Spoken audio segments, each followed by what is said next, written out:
ಮಕ್ಕಳನ್ನ ನೀವು ಇಂಡಸ್ಟ್ರಿಗೆ ತರಕ್ ನಿಮ್ಗೆ ಇಷ್ಟ ಇರ್ಲಿಲ್ಲ. ಹೌದು ಹೌದು. ಬಟ್ ಆದ್ರೆ ಈಗ ನೋಡಿದ್ರೆ ಈಗ ಸಾಮ್ರಾಟು ಭೀಮಾದಲ್ಲಿ ಅಸೋಸಿಯೇಟ್ ಆಗಿದ್ರೆ, ಹೌದು. ಈ ಸಿನಿಮಾದಲ್ಲಿ ಮಗಳು ಕ್ಯಾರೆಕ್ಟರ್ ಮಗಳೇನೆ. ಹೌದು, ದೊಡ್ಡವಳು. ಯಾಕೆ ಈ ನಿರ್ಧಾರ ಮಾಡಿದ್ರಿ? ಈಗ ಕಾಡಿನಲ್ಲಿ ಇರುವಂತ ಪ್ರಾಣಿಗಳ ಲ್ಯಾಂಡ್ ಲಾರ್ಡ್ ಅಥವಾ ನೀವೆಲ್ಲ ಲ್ಯಾಂಡ್ ಲಾರ್ಡ್ಸ್? ನಿಮ್ಮ ಆಣೆ, ನಿಮ್ಮ ಹುಲಿ ನಮ್ ತೋಟಕ್ಕೆ ಬರಬಾರ್ದು ಅಂತ. ಹಾಯ್ ಹಲೋ ಎಲ್ಲ ನಗು ಮುಗ್ಧ ಮನಸ್ಸುಗಳಿಗೆ ನಿಮ್ಮ ಆರ್ಜೆ ಸುನಿಲ್ ಕಡೆಯಿಂದ ನಮಸ್ಕಾರ. ಸದ್ಯಕ್ಕೆ ಸಖತ್ತಾಗಿರೋ ಇವತ್ತಿನ ಕಾರ್ಯಕ್ರಮದಲ್ಲಿ ನಾನಿದ್ದೀನಿ. ಸೊ ನಿಮ್ಮೆಲ್ಲರಿಗೂ ಗೊತ್ತಾಗಿರುತ್ತೆ, ಒಂದು ಕಾರ್ ಲೊಕೇಶನ್ ನೋಡಿದ ತಕ್ಷಣ ಸುನಿಲ್ ಯಾರನ್ನಾರು ಕ್ಯಾಚ್ ಹಾಕೊಂಡಿದ್ದೇನೆ ಅಂತ. ಎಸ್ ಹೌದು, ಇವತ್ತು ನಾನು ಕ್ಯಾಚ್ ಹಾಕೊಂಡಿದ್ದೀನಿ ಅನ್ನೋದಕ್ಕಿಂತ ನನ್ನನ್ನು ಕ್ಯಾಚ್ ಹಾಕೋತಾರೆ ಇವರು. ಯಾಕಂದರೆ ಅಷ್ಟೊಂದು ಆತ್ಮೀಯ, ಅಷ್ಟೊಂದು ನಮ್ಮ ಮನಸ್ಸಿಗೆ ನಮಗೆ ಸಿಕ್ಕಾಪಟ್ಟೆ ಹತ್ರ ಆಗ್ಬಿಡ್ತಾರೆ. ನನಗೇನೋ ಗೊತ್ತಿಲ್ಲ, ಇದನ್ನ ಮುಖಸ್ತುತಿಗೆ ಅಂತ ಹೇಳ್ತಾ ಇಲ್ಲ. ನಾನು ಎಷ್ಟೊಂದು ಜನರ ಜೊತೆ ಪ್ರ್ಯಾಂಕ್ ಮಾಡಿದ್ದೀನಿ. ಆದರೆ ಇವ್ರ ಜೊತೆ ಮಾಡ್ತೀನಲ್ಲ, ಆ ಒಂದು ಕಂಟೆಂಟು, ಆ ಒಂದು ಪ್ರ್ಯಾಂಕು, ಅವ್ರ ಹತ್ರ ಬಂದ್ರೆ ಏನೋ ಒಂದು ಎನರ್ಜಿ ಬಂದ್ಬಿಡುತ್ತೆ, ಏನೋ ಒಂದು ಮಜಾ ಬರುತ್ತೆ. ಸೊ ನನ್ನ ಪ್ರೀತಿಯ ಭಯ್ಯ, ನಮ್ಮ ಸ್ಯಾಂಡಲ್ವುಡ್ನ ಸಲಗ, ರೈಟ್ ನೌ ನಮ್ಮೆಲ್ಲರ ಪ್ರೀತಿಯ ನಮ್ಮ ವಿಜಯ್ ಕುಮಾರ್ ಅವರು, ದುನಿಯಾ ವಿಜಯ್ ಅವರು ನಮ್ಮ ಜೊತೆ ಇದ್ರೆ. ಭಯ್ಯ ನಮಸ್ಕಾರ. ಭಯ್ಯ ಹೇಗಿದ್ರೆ ಭಯ್ಯ? ಚೆನ್ನಾಗಿದ್ದೀನಿ. ಸೊ ಹಬ್ಬಗಳು, ಲಾಸ್ಟ್ ಟೈಮ್ ರಾಜಮ್ಮನ್ಗೆ ನನ್ನ ಕರ್ಕೊಂಡೋಗಿ ತೋರಿಸಿದ್ದು ನನ್ ನಿಜವಾಗ್ಲೂ ಮನ್ಸಿಗೆ ಮುಟ್ಟಿ, ಅದು ತುಂಬಾ ಜನ ಮಾತಾಡಿದ್ರು. ಸೊ ಹಂಗಾಗಿ ನಿನ್ಗೆ ತುಂಬಾ ಒಳ್ಳೇದಾಗ್ಲಿ. ಇಲ್ಲ ಭಯ್ಯ, ಅದ್ರದ್ದು ಹೇಳಲೇಬೇಕು. ರಾಜಮ್ಮನ್ ಕರ್ಕೊಂಡೋಗಿದ್ ನಾನಾಗಿರ್ಬೋದು, ಬಟ್ ಕರ್ಕೊಂಡು ಹೋಗ್ಬೇಕಾದ್ರೆ ಒಂದಷ್ಟು ಪ್ಲಾನ್ ಮಾಡಿದ್ರು ಭಯ್ಯ. ಹೆಣ್ಮಕ್ಳಿಗೆ ನಿಜವಾಗ್ಲು ಎಷ್ಟೊಂದು ಎಮೋಷನಲ್ ಅಂತಂದ್ರೆ, ಒಂದು ಬಳೆ ಆಗಿರ್ಬೋದು, ಸ್ಯಾರಿ ಆಗಿರ್ಬೋದು, ಅದೆಲ್ಲ ಹೆಂಗೆ ನಿಮ್ಗೆ? ಅದು ಅಮ್ಮ ಕಲ್ಸಿರೋದು. ಆಯ್ತು, ನಂಗೆ ಥ್ಯಾಂಕ್ ಯು, ನಿಂಗೆ ತುಂಬಾ ಥ್ಯಾಂಕ್ಸ್. ಆತರ ಯಾರಿದ್ರು ಹೋಗಿ ಮಾತಾಡ್ಸೋಣ. ಇವತ್ತು ಆಕ್ಚುಲಿ ಒಂದು ವಿಷಯ ಇದೆ. ಈಗ 23ಕ್ಕೆ land lord cinema release. Okay, ಸಿನಿಮಾನ ಬಿಟ್ಟು ಬೇರೆ ಏನ್ ಮಾತಾಡ್ಬೋದು? ನಿಂದು ವಿಶೇಷತೆ ಅಂದ್ರೆ, ನನ್ಗೆ ಯಾವಾಗ್ಲೂ ಈ ಕಾಡು ಪ್ರಾಣಿಗಳ ಮೇಲೆ ಒಂದು ಯಾವಾಗ್ಲೂ ಪ್ರೀತಿ, ಅನುಕಂಪ, ಮತ್ತೆ ಅವು ಚೆನ್ನಾಗಿದ್ರೆ ನಾವು ಚೆನ್ನಾಗಿರ್ತೀವಿ ಅನ್ನೋ ಆಸೆ ಯಾವಾಗ್ಲೂ ಇದೆಯಲ್ಲ. ಆ ವಿಷಯದಲ್ಲಿ ಈ ನಡುವೆ ಹುಲಿಗಳ ಸಂಚಾರ ಹೊರಗಡೆ ಬಂದು ಸುಮಾರು ಜನಕ್ಕೆ ಒಡೆದೋದು, ಸುಮಾರು ಜನ ಬಡ ರೈತರ ಮನೆಯಲ್ಲಿ ಒಂದಷ್ಟು ಜನ ಬಡವರು ಜೀವ ಬಿಟ್ಟು. ಇದಾದ ಮೇಲೆ ನನ್ನ ಪ್ರಶ್ನೆ ಇಲ್ಲಿನ ಅಫಿಷಿಯಲ್ಸ್ಗೆ ಕೇಳೋಣ ಅಂತ, ಯಾಕೆ ಹುಲಿ ಹೊರಗಡೆ ಬರ್ತಾ ಇದೆ, ಅದು ಪ್ರಾಪರ್ ಕಾರಣ ಹೇಳಿ ಕೇಳಬೇಕು ಅನ್ನೋ ಆಸೆ ನನಗಿದೆ. ಸೊ ಹಂಗಾಗಿ ಈಗ ಕಾಡಲ್ಲಿ ಲ್ಯಾಂಡ್ ಲಾರ್ಡ್ ಯಾರು, ಕಾಡಿಗೆ ಲ್ಯಾಂಡ್ ಲಾರ್ಡ್ ಯಾರು, ಅದು ಆಸೆ ನನಗೆ ಕೇಳೋದಕ್ಕೆ. ಅದನ್ನ ನೇರ ಆ ಪ್ರಶ್ನೆಗಳು ಕೇಳೋಣ ಅನ್ಕೊಂಡಿದ್ದೀನಿ. ನಿನ್ಗೇನು ಅನ್ಸುತ್ತೆ? ಖಂಡಿತವಲ್ಲ, ಜನರ ಪರ, ಜನರ ಧ್ವನಿಯಾಗಿ ನೀವು. ಖಂಡಿತವಾಗ್ಲೂ ನಾನು ಕೇಳೋ ಪ್ರಶ್ನೆ ಸ್ವಲ್ಪ ಕಾರವಾಗೂ ಇರ್ಬೋದು, ನನಗೆ ಗೊತ್ತಿಲ್ಲ. ನಾನಂತೂ ಕೇಳ್ತೀನಿ ಅವ್ರಿಗೆ. ಬಟ್ ಇದು ಜನರ ಪ್ರಶ್ನೆ, ಖಂಡಿತವಾಗ್ಲು ಜನರ ಪರವಾಗಿ ನೀವು ಕೇಳ್ತಾ ಇರೋದು. ಖಂಡಿತವಾಗ್ಲು. ಸೊ ಹೋಗ್ತಾ ಇದೀವಿ, ಈಗ ನಾವು ಬಂಡೀಪುರದ ಹತ್ರ ಪ್ರಯಾಣ ಬೆಳೆಸ್ತಾ ಇದೀವಿ. ಸೊ ಇದ್ರ ಮಧ್ಯೆ ಭಯ ಏನಂತಂದ್ರೆ, ಲ್ಯಾಂಡ್ ಲಾರ್ಡ್ ಇದು ಬಹಳಷ್ಟು ಜನ ಎಲ್ಲರೂ ಗೊತ್ತಿರಂಗೆ, ಟ್ರೈಲರ್ ನೋಡ್ದಂಗೆ 80ರಿಂದ 90ರ ದಶಕದಲ್ಲಿ ನಡೀತಕ್ಕಂಥ ಒಂದು ಸಿನಿಮಾ. ನೀವು ಇದ್ದಕ್ಕಿದ್ದಂಗೆ ಸಲಗ ಆಯ್ತು, ಭೀಮಾ ಆಯ್ತು, ಇದ್ದಕ್ಕಿದ್ದಂಗೆ ಎಲ್ಲ ಮುಂದಕ್ಕೆ ಹೋಗ್ತಾರೆ, ಟ್ರೆಂಡ್ ಸಿನಿಮಾ ಮಾಡ್ತಾರೆ. ನೀವು ಅದ್ಯಾಕೆ ಹಿಂದಕ್ಕೆ ಬಂದ್ಬಿಟ್ರಿ ಅಂತ? ಸಿನಿಮಾ ಅಲ್ಲಿ ಹಿಂದೆ ಮುಂದೆ ಅಂತ ಯಾವ್ದು ಇರಲ್ಲ. ಯಾವಾಗ್ಲೂ ಕಂಟೆಂಟ್ ಮುಖ್ಯ ಆಗುತ್ತೆ. ಈಗ ನಾವೇನ್ ಕಂಟೆಂಟ್ ಚೂಸ್ ಮಾಡ್ತೀವಿ ಅದು ತುಂಬಾ ಯಾವಾಗ್ಲೂ ವ್ಯಾಲ್ಯೂಬಲ್ ಆಗಿರುತ್ತೆ. ನನಗೆ ಸ್ಪೆಷಲಿ ಈ ಕತೆ, ಲ್ಯಾಂಡ್ ಲಾರ್ಡ್ ಕತೆ ಇದೆಯಲ್ಲ, ಅದು ಕೂಡ ಜನರ ಪರ, ಜನರ ಧ್ವನಿ ಮತ್ತೆ ಅವರ ನೋವು, ಅದಕ್ಕೆ ಆ ಕತೆ ಒಪ್ಕೊಂಡೆ. ಆಮೇಲೆ ನಾವು ಬೇಸಿಕಲಿ ರೈತರ ಮನೆಯಿಂದ ಬಂದಿರೋದ್ರಿಂದ, ನಮ್ಗಂತ ಚಾನ್ಸ್ ಸಿಕ್ಕಿದಾಗ ನಾವ್ ಯಾಕೆ ಮಾಡಬಾರ್ದು? ನನ್ಗನ್ಸುತ್ತೆ ಇನ್ನೊಂದು 25-30 ವರ್ಷ ಹೋದ್ಮೇಲೆ ಎಲ್ಲಾ ಹಳ್ಳಿಗಳು ಸಿಟಿ ಆಗ್ಬಿಡ್ತಾವೇನೋ ಪಾಪ. ಅವತ್ತು ಅದು ಬದಲಾಗೋಗುತ್ತೇನೋ ಜನಗಳದ್ದು, ಎಲ್ಲಾರು ಲೈಕ್ ಅವ್ರದ್ದು ಲೈಫ್ ಸ್ಟೈಲ್ ಬದಲಾಗ್ಬಿಡ್ಬೋದು. ಅಥವಾ ನಾವು ಆ ಹಳ್ಳಿ ಹುಡ್ಕೋದಕ್ಕೆ ಮಿನಿಮಮ್ ಒಂದು 50ರಿಂದ 60 ಕಿಲೋಮೀಟರ್ ಆಚೆ ಹೋಗ್ಬೇಕಾಗತ್ತೆ. ಸರಿ ಈಗ ಇರೋ ಈ ಮಕ್ಕಳಿಗೆ ಹಳ್ಳಿ ಸ್ಟೈಲ್ ಹೆಂಗಿತ್ತು ಅಂತ ತೋರಿಸ್ಬೋದು. ಆಸ್ ಇಟ್ ಈಸ್ ನನ್ನ ಅಭಿಮಾನಿಗಳಿಗೆ ನಾನೊಬ್ಬ ಅವ್ರ ಮನೇಲಿ ಒಬ್ಬ ರೆಪ್ರೆಸೆಂಟೇಟಿವ್ ಆಗಿ ನಿಂತು ಪಿಕ್ಚರ್ ಮಾಡಿದ್ದೀನಿ ಅದನ್ನು. ಸೊ ಈ ಒಂದು ಸಿನಿಮಾನ ಜಡೇಶ್ ಅವರು ಡೈರೆಕ್ಟ್ ಮಾಡಿರೋದು. ಹೌದು. ಸೊ ನೀವೊಬ್ಬ ನಿರ್ದೇಶಕರಾಗಿ ಜಡೇಶ್ನ ಒಂದು ಡೈರೆಕ್ಷನ್ಗೆ ಎಷ್ಟು ಮಾರ್ಕ್ಸ್ ಕೊಡ್ತೀರಾ? ಮೊದಲನೇದಾಗಿ 100 ಕೊಡ್ಬೋದು. ಜಡೇಶ್ಗೆ ಕತೆ ತುಂಬಾ ಚೆನ್ನಾಗಿ ಹುಡುಕಿ ತರೋದಿದ್ದೀರ. ನೆಲದ ಕತೆಗಳನ್ನ ತರೋದೇ ತುಂಬಾ ಕಷ್ಟ. ಇವತ್ತೆಲ್ಲ ಇವಾಗ ನೀನು ಹೇಳ್ದಂಗೆ ಟ್ರೆಂಡ್ ಇದೇನೋ ಮಾಡಿ ಯಾಕೆ ಮಾಡಿಲ್ಲ ಅನ್ನೋದು ಕೂಡ ಅವತ್ತಿನ ಕಾಲದಲ್ಲಿ ಇದು ಟ್ರೆಂಡೇ, ನಾವ್ ಯಾರು ತೋರ್ಸಕ್ ಆಗ್ಲಿಲ್ಲ. ಸೊ ಆವತ್ತಿನ ಕಾಲದ ಟ್ರೆಂಡ್ ನ ಇವತ್ತಿನ ಕಾಲಕ್ಕೆ ತೋರಿಸ್ತಾರೆ. Super super. ಬಟ್ ಡಬಲ್ ಗುಂಡಿಗೆ ಅಂತ ಹೇಳ್ಬೋದು ಜಡೇಶ್ಗೆ. ಹಾ. ಯಾಕಂದ್ರೆ ಒಂದ್ ಗುಂಡಿಗೆ ನೀವು, ಹಾ. ಇನ್ನೊಂದ್ ಗುಂಡಿಗೆ ರಾಜ್ ಬಿ ಶೆಟ್ಟಿ, ಇಬ್ರು ಡೈರೆಕ್ಟರ್ಗಳನ್ನೇ ಡೈರೆಕ್ಟ್ ಮಾಡಿರೋದು. ಹೌದೌದೌದು, ದೊಡ್ಡ ಆಕ್ಚುಲಿ ಒಂದು ದೊಡ್ಡ ಅಚೀವ್ಮೆಂಟ್ ಅದು. ನಾವಿಬ್ರು ಡೈರೆಕ್ಟರ್ಗಳಿಗೆ ಇನ್ನೊಬ್ಬ ಡೈರೆಕ್ಟರ್ ಆಕ್ಷನ್ ಕಟ್ ಹೇಳಿದ್ರೆ ಒಂದು ಅಚೀವ್ಮೆಂಟ್ ಅಂತ ಹೇಳ್ಬೋದು, ಒಂದು ಎಂಜಾಯ್ಮೆಂಟ್ ಅಂತ ಹೇಳ್ಬೋದು. ಯಾಕಂದ್ರೆ ಇವಾಗ ನಾನಾಗ್ಲಿ ಶೆಟ್ರಾಗ್ಲಿ ನಾವೆಲ್ಲ ಕೂತಾಗ ನಮ್ದು ಆಂಗಲ್ ಆಫ್ ನೋಡೋದೇ ಬೇರೆ ಇರುತ್ತೆ. ಅಂದ್ರೆ 3 ತಲೆಗಳು 3 ಬ್ರೈನ್ಸ್ ಇರುತ್ತೆ ಅಲ್ಲಿ. ಎಕ್ಸಾಕ್ಟ್ಲಿ, ಅದು ಚೆನ್ನಾಗಿ ಬಂದಿದೆ ನಮ್ಗೆ. ಈಗ ಅವ್ರಿಗೆ ಬಿಟ್ಬಿಟ್ಟಿದ್ರ ಅಥವಾ ನಿಮ್ ಸ್ಟೈಲ್ ಸ್ವಲ್ಪ ಅದ್ರಲ್ಲಿ ಏನಾದ್ರು ಹಾಕಿದಿರ? ಅಲ್ಲ, ಈಗ ನಮ್ದು ಬಂದಾಗ ಈಗ ಫಸ್ಟ್ ಈಗ ನಾನು ಆಕ್ಚುಲಿ ನಾನೊಬ್ಬ ನಟನಾಗಿ ಜಡೇಶ್ ಜೊತೆ ನಿಂತಿದ್ದೀನಿ. ಅಂದ್ರೆ ನಿನ್ಗೆ ಏನ್ ಬೇಕು ಹೇಳಪ್ಪ, ನಾನು ಪರ್ಫಾರ್ಮ್ ಮಾಡ್ತೀನಿ ಅಂತ. ಸೊ ಹಂಗಾಗಿ ಇದು ಜಡೇಶ್ಗೆ ಕೊಡ್ಬೇಕು ಎಲ್ಲ ನಾವು ಕ್ರೆಡಿಟ್. ಯಾಕಂದ್ರೆ ನಿರ್ದೇಶಕ ಇಲ್ಲ ಅಂದ್ರೆ ನಾವಿಲ್ಲ. ಇಲ್ಲಿ ನಾನು ನಟ, ಆತ ನಿರ್ದೇಶಕ. ಸೊ ಹಾಗೆ ಭಯ್ಯ, ನೀವು ನಿಮ್ಮ ಮಕ್ಕಳನ್ನ ನೀವು ಇಂಡಸ್ಟ್ರಿಗೆ ತರಕ್ ನಿಮ್ಗೆ ಇಷ್ಟ ಇರ್ಲಿಲ್ಲ. ಹೌದು ಹೌದು. ಬಟ್ ಆದ್ರೆ ಈಗ ನೋಡಿದ್ರೆ ಈಗ ಸಾಮ್ರಾಟು ಭೀಮಾದಲ್ಲಿ ಅಸೋಸಿಯೇಟ್ ಆಗಿದ್ರೆ, ಹೌದು ಅಸಿಸ್ಟೆಂಟ್ ಆಗಿ ವರ್ಕ್ ಮಾಡಿದ. ಹೌದು. ಈಗ ಈ ಸಿನಿಮಾದಲ್ಲಿ ಮಗಳು ಕ್ಯಾರೆಕ್ಟರ್ ಮಗಳೇನೆ. ಹೌದು, ದೊಡ್ಡವಳು. ಯಾಕೆ ನಿರ್ಧಾರ ಮಾಡಿದ್ರಿ ಅಂತ? ನನ್ಗೆ ಆಕ್ಚುಲಿ ನನಗೆ ಪರ್ಸನಲಿ ಇಷ್ಟ ಇರ್ಲಿಲ್ಲ. ಬಟ್ ಆದ್ರೆ ಇವತ್ತು ಅವ್ರೇನ್ ಮಾಡಿದ್ರು, ನೀನೇನು ಹೇಳಿದ್ ನನ್ಗೆ ಓದು ಅಂತ ಹೇಳಿದೆ. ನಾನು ಓದಿದೀನಿ, ಡಿಗ್ರಿ ಮಾಡಿದೀನಿ, ನನ್ಗೊಂದು ಅವಕಾಶ ಮಾಡ್ಕೊಡು. ಸರಿ, ಅದು ನನ್ಗದು ಇಷ್ಟ ಆಯ್ತು. ಅಂದ್ರೆ ಏನು ಓದ್ದಿರ ಬಂದ್ರೆ ಮುಂದೆ ಅಕಸ್ಮಾತ್ ಅವ್ರು ಸರ್ವೈವ್ ಆಗೋದಕ್ಕೆ ಕಷ್ಟ ಆಗತ್ತೆ ಇಲ್ಲಿ. ಸೊ ಎಜುಕೇಶನ್ ಇದ್ದಾಗ ಬಂದ್ರೆ ಅವ್ರ ಡಿಸೈಡ್ಮೆಂಟ್ ಚೆನ್ನಾಗಿರುತ್ತೆ. ನನ್ಗೆ ಹಂಗಾಗಿ ಅವ್ರನ್ನ ಎನ್ಕರೇಜ್ ಮಾಡಿದೆ, ಆಯ್ತು ಬನ್ನಿ ಅಂತ. ಆಮೇಲೆ ಅವರು ತುಂಬಾ ಬ್ರೇವ್, ಅವರು ಕೂಡ ತುಂಬಾ ಚೆನ್ನಾಗಿ ಯೋಚನೆ ಮಾಡ್ತಾರೆ, ಖುಷಿ ಆಗತ್ತೆ. ಇಬ್ರು ಈಗ ಇದಾದ್ಮೇಲೆ ನೆಕ್ಸ್ಟ್ ಅವಳು ಬರ್ತಾಳೆ, ಚಿಕ್ಕವಳು, ಸಿಟಿ ಲೈಟ್ಸ್ಗೆ. ಅವಳು ನಾನ್ ಡೈರೆಕ್ಟರ್, ವಿನಯ್ ರಾಜ್ಕುಮಾರ್ ಅವರು ಮೋನಿಶಾ. ಇದರಲ್ಲಿ ರಿತನ್ಯ. ಭೀಮಾ ರಾಚಯ್ಯ ಆಗಕ್ಕೆ ಎಷ್ಟು ಟೈಮ್ ತಗೊಂಡಿದ್ದು, ಏನೇನು ಹೋಮ್ ವರ್ಕ್? ಒಂದು ನಂದು ಪರ್ಸನಾಲಿಟಿ ಏನಿತ್ತು ಅದನ್ನ ಕಂಪ್ಲೀಟ್ ಚೇಂಜ್ ಮಾಡ್ಕೊಂಡಿದೀನಿ, ಲುಕ್ಸ್ ಎಲ್ಲಾನು. ಆಮೇಲೆ ಹೇರ್ ಸ್ಟೈಲ್ ಚೇಂಜ್ ಮಾಡಿದೀವಿ. ಆಮೇಲೆ ಭಾಷೆ, ನಮ್ಮ ಈ ಕೋಲಾರ, ಮಾಲೂರು, ಹೊಸಕೋಟೆ, ಆನೇಕಲ್ಲು ಈ ಕಡೆ ಸೊಗಡಿನ ಭಾಷೆ ಇದೆಲ್ಲ, ನಮ್ಕ ನಿಮ್ಕ ಅಂತ ಮಾತಾಡೋದು, ಆ ಭಾಷೆ ಯೂಸ್ ಮಾಡಿದೀವಿ. ಆಕ್ಚುಲಿ ಅದ ಜಂಗ್ಲಿಲ್ ಎಲ್ಲ ಯೂಸ್ ಮಾಡಿದ್ರು. ಅದೇ ಮೇಷ್ಟ್ರ ಮನೆಗೆ ಹೋಗ್ತೀವಿ, ಡೈಲಾಗ್ ಹೇಳಿ, ಕಾಲು ಉಳ್ಬಿಟ್ಟ ಸ್ವಾಮಿ ಏನ್ ಮಾಡೋದು, ಏನ್ ಕೆಲಸ ಮಾಡೋದು, ನಾವು ಸ್ವಾಮಿ ಅಂಗಡಿಗಳ ಮೊಟ್ಟಿಗಳು ಮಾಡ್ತೀವಿ ಸ್ವಾಮಿ, ಮೊಟ್ಟಿಗಳು ಅಂತ.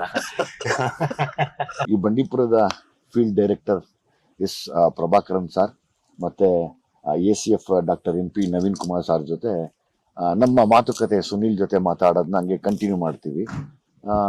ನಾನು ಸಾರ್ಗೆ ಒಂದು ಪ್ರಶ್ನೆ ಕೇಳಬೇಕು. ಈಗ ಕಾಡ್ನಲ್ಲಿ ಇರುವಂತ ಪ್ರಾಣಿಗಳ ಲ್ಯಾಂಡ್ ಲಾರ್ಡ ಅಥವಾ ನೀವೆಲ್ಲ ಲ್ಯಾಂಡ್ ಲಾರ್ಡ್ಸ್? ನಿಜವಾದ ಲ್ಯಾಂಡ್ ಲಾರ್ಡ್ ಅಂದ್ರೆ ಈ ವೈಲ್ಡ್ ಲೈಫ್, ಅದನ್ನ ಸಪೋರ್ಟ್ ಮಾಡುವ ಈ ಫಾರೆಸ್ಟ್.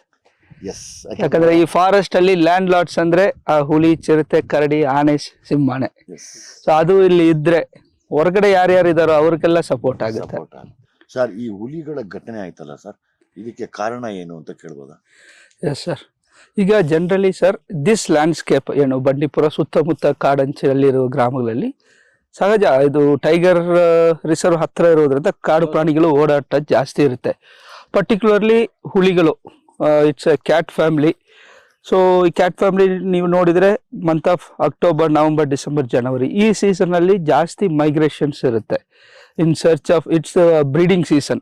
ಆ ಟೈಮಲ್ಲಿ ಸ್ವಲ್ಪ ಬೇರೆ ಕಾಡು, ಒಂದು ಫಾರೆಸ್ಟ್ ಇಂದ ಇನ್ನೊಂದು ಫಾರೆಸ್ಟ್ಗೆ ಹೋಗೋದು ಬ್ರೀಡ್ ಮಾಡೋಕ್ಕೆ ಇನ್ ಸರ್ಚ್ ಆಫ್ ಮೇಟ್, ಅಥವಾ ಮೇಟ್ ಆದಮೇಲೆ ಮರಿ ಮಾಡಿದ ಮೇಲೆ ಕಾಡು ಒಳಗಡೆ ಥ್ರೆಟನ್ ಇರುತ್ತೆ ಆ ಮರಿನ ಉಳಿಸ್ಕೊಳ್ಳೋಕ್ಕೆ. ಸಾಕಷ್ಟು 3, 4, 5 ಮರಿಗಳು ಹಾಗೆ ಸಂದರ್ಭಗಳು ಇದೆ. ಸೊ ಆವಾಗ ಕಾಡಲ್ಲಿ ಇನ್ನೊಂದು ಹುಲಿ ಕಡೆಯಿಂದ ಅಥವಾ ವೈಲ್ಡ್ ಡಾಗ್ಸ್, ಚಿರತೆ, ಕರಡಿ, ಬೇರೆ ಪ್ರಾಣಿಗಳಿಂದ ಅದಕ್ಕೆ ತೊಂದರೆ ಇರುವಾಗ ಕಾಡಿಂದ ಹೊರಗೆ ಬಂದು ಎಲ್ಲಾದ್ರೂ ಪೊದೆಗಳು ಇದ್ದಾಗ ಅಲ್ಲಿ ಕೂತ್ಕೊಂಡು ಮರಿನ ಬೆಳೆಸಿ ವಾಪಸ್ ಕಾಡು ಒಳಗಡೆ ಕರ್ಕೊಂಡು ಹೋಗುತ್ತೆ. ಅದು ಒಂದು ರೀಸನ್. ಅದೇ ರೀತಿಯಲ್ಲಿ ಎರಡನೇದಾಗಿ ಯಾವಾಗಲೂ ಈ ಪ್ರಾಣಿಗಳು ಮೂವ್ ಆಗುತ್ತೆ. ಕಾರಿಡಾರ್ಸ್ ಅಂತೀವಿ, ಟೈಗರ್ ಕಾರಿಡಾರ್ಸ್ ಅಂತೀವಿ ಅಥವಾ ಎಲಿಫೆಂಟ್ ಕಾರಿಡಾರ್ ಅಂತೀವಿ. ಸೊ ಒಂದು ಫಾರೆಸ್ಟ್ ಇಂದ ಇನ್ನೊಂದು ಫಾರೆಸ್ಟ್ ಹೋಗುವಾಗ ಎಲ್ಲಾದರೂ ಪೊದೆ ಅಥವಾ ಸಣ್ಣ ಸಣ್ಣ ಫಾರೆಸ್ಟ್ ಪ್ಯಾಚಸ್ ಇರುವುದನ್ನು ಅದು ಯೂಸ್ ಮಾಡಿಕೊಂಡು ನೈಟ್ ಟ್ರಾವೆಲ್ ಮಾಡುತ್ತೆ. ಅಥವಾ ಈಗ ಏನಾಗಿದೆ, ಎಲ್ಲ ಕಡೆನೂ ಪೊದೆಗಳು ಚೆನ್ನಾಗಿ ಬೆಳೆದಿದೆ ಸ್ಟ್ರೀಮ್ಸ್ ಸುತ್ತ. ಸೊ ಈ ಸ್ಟ್ರೀಮ್ಸ್ ಅನ್ನ ಅದನ್ನ ಉಪಯೋಗಿಸ್ಕೊಂಡು ಎಲ್ಲ ಪಾಳು ಬಿದ್ದ ಜಮೀನು ಇರ್ಬೋದು, ಪ್ರೈವೇಟ್ ಲ್ಯಾಂಡ್ಸ್, ಈ ಭಾಗದಲ್ಲಿ ನೀವು ನೋಡಿದ್ರೆ ಒಂದು 100 to 200 acres ಜಮೀನುಗಳು ಯಾರು ಅನ್ಅಟೆಂಡೆಡ್ ಜಮೀನು ಇದೆಯೋ ಅಲ್ಲಿ ಹೋಗಿ ಫಾರೆಸ್ಟ್ ನೇಚರ್ ಇರುತ್ತೆ, ಅಲ್ಲಿ ಹೋಗಿ ಸೇರ್ಕೊಳ್ಳುತ್ತೆ. ಅದೇ ರೀತಿ ಟೈಮ್ಸ್ ಈ ಕಾಡಲ್ಲಿ ನಮಗೆ once it was 12 to 14 tigers declare ಮಾಡುವಾಗ, ಇವತ್ತು ಲಾಸ್ಟ್ ಸೆನ್ಸಸ್ ಪ್ರಕಾರ ನಮಗೆ ಅರೌಂಡ್ 190 ಟೈಗರ್ಸ್ ಇದೆ. So tigers are breeding so much. ಈ ಸಂದರ್ಭದಲ್ಲಿ ಏನಾಗುತ್ತೆ, tiger is a territorial animal. ಆವಾಗ ಕಾಡು ಅಷ್ಟೇ ಇದೆ, ಪ್ರಾಣಿ ಸಂಖ್ಯೆ ಜಾಸ್ತಿ ಆಗ್ತಾ ಇದೆ. ಸೊ ವೀಕೆಸ್ಟ್ ಅನಿಮಲ್ ಅಥವಾ survival of the fittest always in wild. So weak animal ಏನಾಗುತ್ತೆ, ಸ್ವಲ್ಪ ಹೊರಗೆ ಬರುತ್ತೆ. ಹೊರಗೆ ಬಂದಾಗ ಅದಕ್ಕೆ ಆರಾಮಾಗಿ ದನಗಳು ಕುರಿಗಳು ಸಿಗುತ್ತೆ, ಅಲ್ಲಿ ತಿನ್ಕೊಂಡು ಅಲ್ಲೇ ಇರುತ್ತೆ. ಆ ಸಂದರ್ಭದಲ್ಲಿ ಮ್ಯಾನ್ ಅನಿಮಲ್ ಕಾನ್ಫ್ಲಿಕ್ಟ್. ಮನುಷ್ಯ ಈಗ ಕಾಡು ಹಂಚಲ್ಲಿ, ಕಾಡು ಎಲ್ಲಿ ಎಂಡ್ ಆಗುತ್ತೋ ಅಲ್ಲಿ ತನಕ ಬಂದು ತೋಟಗಳು ಮಾಡ್ತಾರೆ, ಕ್ಯಾಶ್ ಕ್ರಾಪ್ಸ್, ಬಾಳೆ ಹಾಕ್ತಾರೆ, ಕಬ್ಬು ಹಾಕ್ತಾರೆ. ಸೊ ಪ್ರಾಣಿಗೆ ಅದು ದೊಡ್ಡ ವ್ಯತ್ಯಾಸ ಗೊತ್ತಾಗಲ್ಲ. ಕಾಡಿಂದ ಹೊರಗೆ ಬಂದು ಅಲ್ಲಿ ಚೆನ್ನಾಗಿ ಅದು ಕೂತ್ಕೊಳ್ಳಕ್ಕೆ ಒಳ್ಳೆ ಜಾಗ ಸಿಗುತ್ತೆ, ತಂಪು ಇರುತ್ತೆ, ನೀರು ಸಿಗುತ್ತೆ. ಸೊ ಮತ್ತೆ ನಾವು ಈಗ ಏನು ಕ್ರಾಪಿಂಗ್ ಪ್ಯಾಟರ್ನ್ ಚೇಂಜ್ ಮಾಡಿದ್ದಾರೆ, ಬಾಳೆ ಜಾಸ್ತಿ ಬೆಳೀತಿದ್ದಾರೆ, ಅದಕ್ಕೆ ಹಂದಿಗಳು ಅಟ್ರಾಕ್ಟ್ ಆಗುತ್ತೆ. ಬೇರೆ ಕ್ರಾಪಿಂಗ್ಸ್ಗೆ, ಬೇರೆ ಹಣ್ಣು ಹಂಬಳ ಗಿಡಕ್ಕೆ ಕಾಡು ಹಂದಿ ಬರುತ್ತೆ. ಅದನ್ನ ತಿನ್ನಕ್ಕೆ ಟೈಗರ್ಸ್ ಬಂದಾಗ ಅದಕ್ಕೆ ಈಸಿ ಪ್ರೇ ಸಿಗುವಾಗ ವಾಪಸ್ ಕಾಡಲ್ಲಿ ಹೋಗೋದು ಚಾನ್ಸಸ್ ಕಮ್ಮಿ ಆಗುತ್ತೆ. ಆ ಬ್ರೀಡಿಂಗ್ ಸೀಸನ್ ಅಲ್ಲಿ ಜಾಸ್ತಿ ಕಾನ್ಫ್ಲಿಕ್ಟ್ ಜಾಸ್ತಿ ಆಗುತ್ತೆ. ನಂದೊಂದು ಪ್ರಶ್ನೆ ಇದೆ ಸರ್. ಈ ಕಾಡು ಒಳಗಡೆ ಇರುವಂತ ಈ ಲ್ಯಾಂಟೇನಾ ಗಿಡಗಳು, ಎಸ್, ಅದರಿಂದ ಏನಾದ್ರೂ ತೊಂದರೆ ಆಗಿ ಪ್ರಾಣಿಗಳು ಈ ತರ ಬಾರ್ಡರ್ ಬರೋ ಚಾನ್ಸಸ್ ಇದೆಯಾ? ಬಿಕಾಸ್ ಅದು ತುಂಬಾ ಬೆಳ್ಕೊಂಡಿದ್ದು ಅದನ್ನ ಕ್ರಾಪ್ ಮಾಡ್ತಾ ಬಂದು ಅಲ್ಲಿ ಒಳ್ಳೆ ಗ್ರಾಸ್ ಬೆಳೆದ್ರೆ ಅಲ್ಲೇ ಜಿಂಕೆಗಳಿದ್ದು ಅಲ್ಲಿ ಮೇಯ್ದು ಅಲ್ಲೇ ಹುಲಿಗಳು ತಿನ್ನಕ್ ಸಾಧ್ಯತೆ ಇದ್ದು ಹೊರಗಡೆ ಬರೋದು ಕಡಿಮೆ ಆಗ್ಬೋದಾ? ಅಥವಾ ಆವಾಗ್ಲೂ ಮೈಗ್ರೇಷನ್ ಪರ್ಪಸ್ಗೆ ಅದು ಹೊರಗಡೆ ಬರುತ್ತೆ, ಫಾರ್ ದ ಮೇಟಿಂಗ್ ಆಗ್ಬೋದು, ಅವ್ರದ್ದು ಟೆರಿಟೋರಿಯಲ್ ಎಕ್ಸ್ಚೇಂಜ್ ಆಗ್ಬೋದು, ಅಥವಾ ಟೆರಿಟೋರಿ ಅಕ್ವೈರ್ ಮಾಡ್ಕೊಳಕ್ ಆಗ್ಬೋದು, ಅವಾಗ್ಲೂ ಸಮಸ್ಯೆ ಇರುತ್ತೆ ಸರ್. ಮೇಜರ್ ಪ್ರಾಬ್ಲಮ್ ಈಗ ಇಂಡಿಯನ್ ಫಾರೆಸ್ಟ್ ಏನು ನಾವು ನೋಡ್ತಾ ಇದ್ವಿ ಅಂದ್ರೆ ಈ ಎಕ್ಸಾಟಿಕ್ ವೀಡ್ಸ್ ಅಂತೀವಿ. ಲಂಟನ ಇರಬಹುದು, ಯೂಫೋಟೋರಿಯಂ ಇರಬಹುದು, ಸೆನ್ನ ಸ್ಪೆಕ್ಟಬ್ಲಿಸ್. ಅದು ಸೆನ್ನ ಅನ್ನೋದು ಮರ ತರ ಬರ್ತದೆ, ಈ ಮರನೇ ಅದು. ಅದ್ರ ಕೆಳಗಡೆ ಅಷ್ಟು ತಿಕ್ಕಾಗಿ ಬರುತ್ತೆ, ಅದ್ರ ಕೆಳಗಡೆ ಬೇರೆ ಹುಲ್ಲುಗಳು ಹುಟ್ಟಲ್ಲ. ಸೊ ಪ್ರಾಣಿಗೆ ಟೈಗರ್ ಇರಬೇಕು, ಒಂದು ಅಪೆಕ್ಸ್ ಸ್ಪೀಷೀಸ್ ಇರಬೇಕಿದ್ರೆ ಅದಕ್ಕೆ ಪ್ರೇ ಪಾಪ್ಯುಲೇಷನ್ ಚೆನ್ನಾಗಿರಬೇಕು. ಜಿಂಕೆಗಳು ಚೆನ್ನಾಗಿ ಕಾಡಲ್ಲಿ ಇದ್ರೆ ಟೈಗರ್ಸ್ ಮೋಸ್ಟ್ಲಿ ಆ ಪ್ರೇ ಮೇಲೆ ಡಿಪೆಂಡ್ ಆಗಿ ಒಳಗಡೆ ಇರುತ್ತೆ. ಮೇಜರ್ ರೀಸನ್ ನಮಗೆ ಫಾರೆಸ್ಟ್ ಎಷ್ಟು ಇದೆ ಅನ್ನೋಕ್ಕಿಂತ ಅದರ ಜೊತೆ ಎಷ್ಟು ಕ್ವಾಲಿಟಿ ಫಾರೆಸ್ಟ್ ಇದೆ ನಮಗೆ. ಒಳ್ಳೆ ವೆಜಿಟೇಷನ್ ಇದೆಯಾ, ಒಳ್ಳೆ ಫಾಡರ್ಸ್ ಇದೆಯಾ, ಒಳ್ಳೆ ನೀರು ಇದೆಯಾ, ಇದರ ಮೇಲೆ ನಮಗೆ ಪಾಪ್ಯುಲೇಷನ್ ಡಿಪೆಂಡ್ ಆಗಿರುತ್ತೆ. ಸೊ ಫಾರೆಸ್ಟ್ ಈಗ ವೀಡ್ಸ್ ಸ್ಪ್ರೆಡ್ ಆಗ್ತಾ ಇರುವ ಕಾರಣದಿಂದ ನಮಗೆ ಫಾರೆಸ್ಟ್ ಇಂದ ಅದು ಕ್ಯಾರಿಂಗ್ ಕೆಪಾಸಿಟಿ, ಹೆರ್ಬಿವರ್ಸ್ ಕ್ಯಾರಿಂಗ್ ಕೆಪಾಸಿಟಿನೂ ಕಮ್ಮಿ ಆಗೋ ಚಾನ್ಸಸ್ ಇದೆ. So in search of food definitely ಹೊರಗೆ ಹೋದಾಗ ಈಸಿ ಪ್ರೇ ಸಿಗುವಾಗ ಟೈಗರ್ಸ್ ಮೂವ್ಮೆಂಟ್ ಆಗುತ್ತೆ. ಎಸ್, ಅನದರ್ ರೀಸನ್ ನೀವು ಹೇಳಿದ್ರೆ ಕರೆಕ್ಟ್ ಇದೆ. ಮೈಗ್ರೇಷನ್ ಸೀಸನ್ಸ್, ಹಾರ್ವೆಸ್ಟ್ ಸೀಸನ್ ಅಲ್ಲಿ ಆನೆಗಳು ಕಾಟ ಜಾಸ್ತಿ ಇರುತ್ತೆ. ಹಾರ್ವೆಸ್ಟ್ ಟೈಮ್ ಅಲ್ಲಿ ಫ್ರೂಟ್ಸ್ ಅಥವಾ ಗ್ರೈನ್ಸ್ ಇಂದ ಬರುವ ಸ್ಮೆಲ್ಗೆ elephants are going. It's easy nutrient for elephants. So ಜಾಸ್ತಿ ಕ್ರಾಪ್ ರೈಟ್ ಸೀಸನ್ ಆವಾಗ ಆಗುತ್ತೆ. ಆ ಸಂದರ್ಭದಲ್ಲಿ ಹೊರಗೆ ಆನೆ ಹೋಗಿನೋ ಹುಲಿಯಿಂದನೋ ಮನುಷ್ಯರ ಮೇಲೆ ದಾಳಿ ಆಗುವ ಘಟನೆಗಳು ಜಾಸ್ತಿ ಇರುತ್ತೆ compare to other departments. Forest department is very conservative. ಅಂದ್ರೆ ಇನ್ನು ನಾವು ಈಗ ಟೆಕ್ನಾಲಜೀಸ್ ಅನ್ನ ಈಗ ನಾವು ಅದು ಹೇಗೆ ಬೆಳಕೆ ಬೇರೆ ಡಿಪಾರ್ಟ್ಮೆಂಟ್ಸ್ ಇರಲಿ, ಬೇರೆ ಇನ್ಸ್ಟಿಟ್ಯೂಷನ್ಸ್ ಅಲ್ಲಿ ಇರಲಿ, ದೇ ನೋ ಡಿಫೈನ್ಡ್ ಬೌಂಡ್ರಿ ಈ ಟೆಕ್ನಾಲಜಿಯನ್ನ ಹೇಗೆ ಯೂಸ್ ಮಾಡಬಹುದು ಅಂತ. Forest we are dealing with wild and nature. So ಈಗ ನಾವು ಟೆಕ್ನಾಲಜಿಯನ್ನ AI based cameras, thermal drones, ಈಗೆಲ್ಲ ನಾವು ಅದನ್ನ ಬಳಸ್ಕೊಳ್ತಾ ಇದ್ವಿ. ಈಗ ಫಾರ್ ಎಕ್ಸಾಂಪಲ್ ಈಗ ಟೈಗರ್ ಕ್ಯಾಪ್ಚರ್ ಆಪರೇಷನ್ ಆಯ್ತು, AI ಕ್ಯಾಮರಾಸ್ ನಾವು ಫಿಕ್ಸ್ ಮಾಡಿದ್ವಿ. ಸೊ AI ಕ್ಯಾಮರಾಸ್ ನಾವು ಅಷ್ಟನ್ನು ಟ್ರೈನ್ ಮಾಡಿ ಎಲಿಫೆಂಟ್ಸ್ ಬಂದಾಗ ಎಲ್ಲಿ ಆನೆಗಳು ಹೊರಗೆ ಬರುತ್ತೆ, ಕಾಡಿಂದ ಹೊರಗೆ ಎಲ್ಲಿ ಟೈಗರ್ಸ್ ಬರುತ್ತೆ, ಅದನ್ನ ನಮ್ಗೆ ಮಾಹಿತಿ ಕೊಡುತ್ತೆ. ಸೊ ಟೈಗರ್ ಕ್ಯಾಪ್ಚರ್ ಆಪರೇಷನ್ ಅಲ್ಲಿ 100 ಜನ ಮಾಡ್ಬೇಕಾಗಿರೋ ಕೆಲಸನ ನಮಗ್ ಒಂದು ಥರ್ಮಲ್ ಡ್ರೋನ್ ಮಾಡುತ್ತೆ. ಎಲ್ಲಿ ಫೂಟ್ ಹೋಗಿ ಟೈಗರ್ನ ಹುಡುಕೋ ಇರುತ್ತೆ. 20-30 ದಿನ ನಾವು ಟೈಗರ್ ಆಪರೇಷನ್ ಮಾಡಿದ್ವಿ, ಕೋಂಬಿಂಗ್ ಆಪರೇಷನ್ ಮಾಡಿ ಅದು ಪತ್ತೆ ಹಚ್ಚಬೇಕು, ಆಮೇಲೆ ಅದನ್ನ ಕ್ಯಾಪ್ಚರಿಂಗ್ ಶುರು ಮಾಡಬೇಕು. ಬಟ್ ನಾವು ವಿತ್ ಹೆಲ್ಪ್ ಆಫ್ ಟೆಕ್ನಾಲಜಿ ನಾವು ಫೀಲ್ಡ್ ಹೋಗೋಕ್ಕಿಂತ ಮುಂಚೆ ಡ್ರೋನ್ಸ್ ಹೋಗುತ್ತೆ. It will see the situation, tiger ಎಲ್ಲಿ ಹೋಗುತ್ತೆ, ಎಲ್ಲೆಲ್ಲಿ ಮೂವ್ಮೆಂಟ್ ಆಗೋ ಚಾನ್ಸಸ್ ಇದೆ. ಸೊ ವೇರ್ ವಿ ಕ್ಯಾನ್ ಆರಾಮ್ಸೆ ಅದನ್ನ ಕಾರ್ಡನ್ ಮಾಡಿ without any damage to human beings or animals. Publics ನಾವು ಡ್ರೋನ್ ಇಂದನೇ ವಾರ್ನಿಂಗ್ ಕೊಡ್ತೀವಿ, ಇಲ್ಲಿ ಟೈಗರ್ ಮೂವ್ಮೆಂಟ್ ಇದೆ, ದಯವಿಟ್ಟು ಹತ್ರ ಬರಬೇಡಿ, ಸೊ ಪೀಪಲ್ ವಿಲ್ ಕೋಆಪರೇಟ್ ಮಾಡಿದ್ರೆ ನಾವು ಆರಾಮಾಗಿ ಹೋಗಿ 1 or 2 hours ಅಲ್ಲಿ ಆಪರೇಟ್ ಮಾಡಬಹುದು. ಆಲ್ರೆಡಿ ನಡೀತಿದೆಯಾ ಇದು ಸರ್? ನಾವು ಮಾಡಿದೀವಿ. ಈಗ ಕಾನ್ಫ್ಲಿಕ್ಟ್ ಸಿಚುವೇಶನ್ ಅಲ್ಲಿ ಏನೇನು tigers we have captured this all with help of technology. Night ಅಲ್ಲಿ ಕ್ಯಾಮ್ರಾದಲ್ಲಿ ವಾಚ್ ಮಾಡ್ತೀವಿ ಎಲ್ಲೆಲ್ಲಿ ಟೈಗರ್ಸ್ ಮೂವ್ಮೆಂಟ್ ಆಗಿದೆ ಅಂತ. ನೆಕ್ಸ್ಟ್ ಡೇ ಮಾರ್ನಿಂಗ್ ಆ ಮೂವ್ಮೆಂಟ್ ಆಗಿದ್ದ ಜಾಗಕ್ಕೆ ನಮಗೆ ಲೈವ್ ಫೋಟೋಸ್ ಬಂದ್ಬಿಡುತ್ತೆ. ಆ ಫೋಟೋಸ್ ಬಂದ ಕ್ಯಾಮ್ರಾ ಲೊಕೇಶನ್ಗೆ ಇಮಿಡಿಯೇಟ್ಲಿ ನಾವು ಡ್ರೋನ್ಸ್ ಅಂಡ್ ಟೀಮ್ಸ್ ಅನ್ನ ಕಳಿಸ್ಬಿಟ್ಟು we cordon the tigers and problematic tigers. ಇನ್ನೊಂದು ಸಮಸ್ಯೆ ಇದೆ ಪಾಪ, ಬೆಂಕಿ ಬಿದ್ದರೆ ನಮ್ಮಲ್ಲಿ ಪ್ರಾಪರ್ ಫೆಸಿಲಿಟಿ ಇಲ್ಲ. ಈಗ ನೆಕ್ಸ್ಟ್ ಬೇಸಿಗೆಗಾಲ ಬರ್ತಾ ಇದೆ. ಈಗ ಹೊರಗಡೆ ಕಂಟ್ರಿ ಕಂಪೇರ್ ಮಾಡ್ಕೊಂಡ್ರೆ ನಾವು ತುಂಬಾ ವೀಕ್ ಇದೀವಿ. ಅದನ್ನೆಲ್ಲ ತರಿಸ್ಕೊಟ್ರೆ ತುಂಬಾ ಸೇಫ್ ಆಗಿ ನಾವು ಕಾಡ್ ನೋಡ್ಕೋಬಹುದು ನಾನು ಅನ್ಕೊಂಡಿದ್ದೀನಿ. ಶೋರ್. ಈಗ ಫಾರೆಸ್ಟ್ ಸೀಸನ್ ಈಗ ನಮಗೆ ಡಿಸೆಂಬರ್ ಶುರು ಆಗಿದೆ. ಡಿಸೆಂಬರ್ ಮುಗಿದು ನಾವು ಫಾರೆಸ್ಟ್ ಫೈರ್ ಬಿದ್ದ ಮೇಲೆ ಹೋಗಿ ನಾವು ಅದನ್ನ ಆರಿಸೋದು it's not a proper thing. Fire ಬೀಳದೇ ಇರೋದನ್ನ ನಾವು ನೋಡ್ಕೋಬೇಕು. That is our priority. 90% of our work forest fire related is prevention. ಹೇಗೆ ಪ್ರಿವೆಂಟ್ ಮಾಡ್ತೀವಿ ಅಂದ್ರೆ ಫಸ್ಟ್ ಫಾರೆಸ್ಟ್ ಬ್ಲಾಕ್ಸ್ ಆಗಿ ಫೈರ್ ಲೈನ್ಸ್ ಕಟ್ ಮಾಡ್ತೀವಿ. ಸಪೋಸ್ ಫೈರ್ ಎಲ್ಲೋ ಒಂದ್ ಕಡೆ ಬಿದ್ದರೆ ಒಂದ್ ಕಡೆಯಿಂದ ಇನ್ನೊಂದ್ ಕಡೆ ದಾಟಬಾರ್ದು, ಮಧ್ಯಕ್ಕೆ ಕ್ಲಿಯರ್ ಮಾಡಿಸ್ಕೊಳ್ತೀವಿ. ಮತ್ತು ರೋಡ್ ಮೈಂಟೆನೆನ್ಸ್, ಇಮಿಡಿಯೇಟ್ಲಿ ಫೈರ್ ಬಿದ್ದಾಗ ಒಂದು 15-20 minutes ಒಳಗಡೆ ರೆಸ್ಪಾನ್ಸ್ ಇದ್ರೆ, wireless communications, even now we are using drone technology, immediately ಹೋಗಿ ಅದನ್ನ ಹಾರಿಸಬಹುದು. ಇಷ್ಟು ದೊಡ್ಡ ಫಾರೆಸ್ಟ್ ಅಲ್ಲಿ ಫೈರ್ ಬಿದ್ರೆ ಒಂದು ಶುರು ಆದ್ಮೇಲೆ ನಾವು ಹೋಗಿ ಹಾರಿಸೋದು it's difficult situation. Technology wise ನಾವು ತುಂಬಾ ವೀಕ್ ಇದೀವಿ ಅನ್ಕೋತೀವಿ. Yes, ಈಗ that's what. ಈಗ recently we are using AI based thermal imagery cameras. Immediately fly ಮಾಡಿದ್ರೆ ನಮ್ಗೆ ಗೊತ್ತಾಗ್ಬಿಡುತ್ತೆ ಎಲ್ಲಿ ಫೈರ್ ಆಗ್ತಾ ಇದೆ. ಸೊ ಈಗ ನಾವು ಸ್ಟ್ರಾಟಜಿಕಲಿ ಲೊಕೇಶನ್ ಪ್ಲೇಸ್ ಮಾಡ್ತೀವಿ ನಮ್ಮ ಸ್ಟಾಫ್ಸ್ ಅನ್ನ. Very important thing, the forest fire is 99% man-made fire. Maybe accidental fire ಇರಬಹುದು, ಇಂಟೆನ್ಷನಲ್ ಫೈರ್ ಇರಬಹುದು, ಆಕ್ಸಿಡೆಂಟಲ್ ಫೈರ್ ಇರಬಹುದು.